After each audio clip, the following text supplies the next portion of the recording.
সাকিব ভাই যদি সাকিব ভাইয়ের সাথে যদি আমার ব্যাটে বলে মিলে প্রডিউসার ডিরেক্টর যদি চাই আমি অবশ্যই সাকিব খানের ছবিতে অভিনয় করব। না না না না না না ইত্যা কোয়েন না, ইত্যা আপনার মুখে মানায় না পলি ম্যাডাম। সাকিব খান আপনার লগে যায়, তেলাপোকাও পাখি, সাকিব খানও নায়ক। আপনার যোগ্য তো রাসেল মিয়া, আপনার যোগ্য হচ্ছে জায়েদ খান। আপনি আবদার করবেন জায়েদ খান আমেরিকা থেকে চলে আসব, আপনি আবার জায়েদ খানের সঙ্গে অভিনয় করবেন এবং দুজন মিলে super duper bumper hit cinema উপহার দিবেন। পাশাপাশি সেই সিনেমাগুলো দিয়ে হল মালিকরা ব্যবসা করবে এবং নতুন করে আরও অনেক সিনেমা হল চালু হবে। এই না হলে পারফেক্ট জুটি।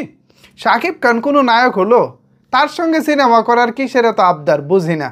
সি সি সি সি সি আপনি যে সিনেমাগুলো অতীতে করেছেন, আপনার যে লেভেল, আপনার যে শর্টকাট, ওফ, এগুলো তো মানে বাড়িয়ে থেকে পালিয়ে গিয়ে সিনেমা হলে দেখতে হতো।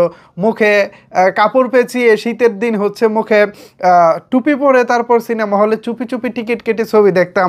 সেই যুগ তো এখন আর 2025 সালে চাইলেই আমি আর ফিরিয়ে আনতে পারি না। আমারও তো একটা উন্নতি হয়েছে, তাই না? সো সেই জায়গা থেকে আমি বলবো শাকিব খান আপনার যোগ্য না। আমি চাই আপনি জায়েদ খান, রাসেল মিয়া, হিরো আলম, শাহিন আলম, যারা ছিল মেহেদি, এমনকি নতুন টিকটক থেকে জুনিয়র শাকিব খান, হ্যাঁ জুনিয়র শাকিব নামে একটা পোলা আছে, কিন্তু ওই যে কি একটা কাণ্ড করে ভাইরাল হয়েছিল জামাই বউ মিলে নানা রকমের বিতিকিচ্ছা। সো ওই নায়ককেও কিন্তু আপনার বিপরীতে নিতে পারেন। কিন্তু দেখেন শাকিব খান, এই যে দুজনের তো পাশাপাশি ছবি, শাকিব খানের সঙ্গে আসলে আপনাকে মানায় না, আর শাকিব খানের লেভেলও ওই পর্যায়ে নাই। আপনি কোথায় আসলে? পলি তো আমাদের বাংলা চলচ্চিত্রের একটা ব্র্যান্ড। ওফ, এই ব্র্যান্ডের সাথে কি শাকিব খান যায় বলেন? আমরা যারা শাকিব খানের ভক্ত আছি, আমি নিজে থেকেই স্বীকার করি যে আপনার সাথে আসলে শাকিব খান যায় না। এটা ঠিক না। আপনার যে লেভেল, আপনার যে অবস্থান, আপনার যে স্টারডাম, এক পলি পোস্টারে থাকা মানেই হলে হাজার হাজার লক্ষ লক্ষ মানুষের ভিড় করা। সো সেই জায়গায় শাকিব খানের মতো নায়ককে আপনি কেন যাতে তুলবেন? শাকিব খান তো এমনিতেই মার্কেটে চলে না, দেখেন না, বরবাদ 50 কোটি টাকা ব্যবসা করে মাত্র। এগুলা কোনো ব্যবসা? আপনি পলি যে সময় সিনেমা করতেন, এই যে বলতাম লুকায় লুকায় আপনার ছবি হলে দেখতাম, হলের ভিতরে গিয়ে দেখতাম হায় হায় লুকে লুকারণ্য জনস্রোত, এখানে তো বসার জায়গা নাই, দাঁড়িয়ে থেকে সিনেমা দেখতাম।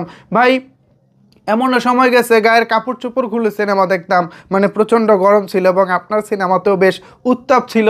সো সব কিছু মিলিয়ে আপনার যে লেভেল, আপনার যে স্টারডম, আপনি কী করে শাকিব খানকে চান এইটা আমি আসলে বুঝি না। আপনার কি আসলে রুচির দুর্ভিক্ষ চলতেছে? না না না, আপনার শাকিব খান আসলে আপনার লেভেলে না। শাকিব খান কাজ করবে কোথায়? যে বলিউডের সোনাল চৌহান, পাকিস্তানের হানি আমির, কলকাতার হচ্ছে শ্রাবন্তী, শুভশ্রী, ইধিকা পাল, নতুন আর একটা আসছে জ্যোতির্ময়ী কুণ্ডু। শাকিব খানের লেভেল তো এদের সাথে, আপনার সাথে আসলে যায় না শাকিব খান। এটা আমার মতামত আর কি পলি ম্যাডাম। নেক্সট টাইম আশা করি আপনি আরও সতর্ক হয়ে আপনার লেভেল বুঝে নায়কটা চুজ করবেন, এটা আপনার জন্য ভালো হয়। আর আমরা চাই অতি শীঘ্রই সুপারস্টার মেগাস্টার রাসেল মিয়ার সঙ্গে আপনি 4 থেকে 5টি সিনেমার অ্যানাউন্সমেন্ট করেন এবং সেগুলো দিয়ে সদরঘাট থেকে আশেপাশে যারা আছে সবাই মাইকিং করবে, এটা নিয়ে ব্যাপক আলোচনা হবে। আবারও কামব্যাক করতেছে ঢালিউডের সম্রাজ্ঞী আমাদের পলি ম্যাডাম। সো এটা আসলে আমরা চাই, প্লিজ এটা করেন, আমাদের এটাই ভালো হয়। কিন্তু তাও আপনাকে শাকিব খানের বিপরীতে চাই না, শুধু শুধু শাকিব খানকে টার্গেট করে কোনো লাভ নাই। ভিউয়ার্স, ভুল কিছু বলেছি? এ বিষয়ে আপনাদের মতামত জানতে চাই। পলি ম্যাডামের যোগ্যতা এবং পলি ম্যাডামের অবস্থান, পলি ম্যাডাম আসলে কার সঙ্গে কাজ করলে তাকে বেশি মানাবে এবং তার কার সঙ্গে কাজ করা উচিত বলে আপনি মনে করেন, জানাতে পারেন আপনার মতামত নিচের কমেন্টস বক্সে। ধন্যবাদ সবাইকে এতক্ষণ আমার সাথে থাকার জন্য।